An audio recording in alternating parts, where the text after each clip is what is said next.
তাকাব্বাল্লাহু মিন্না ওয়া মিনকুম। পুরো বাংলাদেশ সহ পুরো পৃথিবীতে মুসলিম সম্প্রদায়ে যারা রয়েছেন সবাইকে পবিত্র ঈদ উল ফিতরের শুভেচ্ছা। ঈদ মোবারক। আজকের এই ঈদের দিনে, এই খুশির দিনে, নতুন বাংলাদেশের এই যে নতুন ঈদ, এই দিনে তাকওয়া অর্জন করা, এই তাকওয়া অর্থাৎ আল্লাহর ভয়ে সকল নেতিবাচক কাজ থেকে দূরে থাকা, আমরা যেন এই রমজানকে বাকি 11 মাস ধারণ করতে পারি। আল্লাহর ভয়ে, সৃষ্টিকর্তার ভয়ে সকল ধরনের নেতিবাচক কাজ থেকে যেন আমরা দূরে থাকি এবং আল্লাহর প্রতি আমাদের বান্দার হক রয়েছে এবং বান্দার প্রতিও বান্দার হক রয়েছে, এই হক যেন আমরা আমাদের জায়গা থেকে আদায় করি।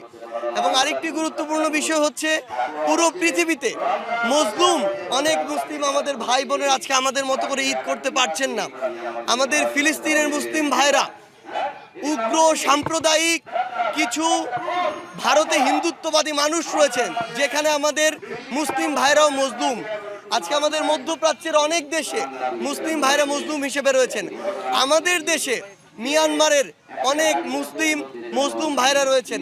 আমরা পৃথিবীর সকল মজলুম মুসলিম ভাইয়ের জন্য দোয়া করব, পৃথিবীর সকল মানুষের জন্য দোয়া করব, যেন আমরা একসাথে আমাদের মনের সংকীর্ণতা, আমাদের সীমাবদ্ধতাগুলোকে পাশ কাটিয়ে দেশের জন্য, মানুষের কল্যাণে কাজ করতে পারি এবং এই ক্ষণস্থায়ী জীবনে এমন কিছু করে যেতে পারি যেটার জন্য আমরা ইহকাল এবং পরকাল উভয়কালে শান্তিতে বসবাস করতে পারি।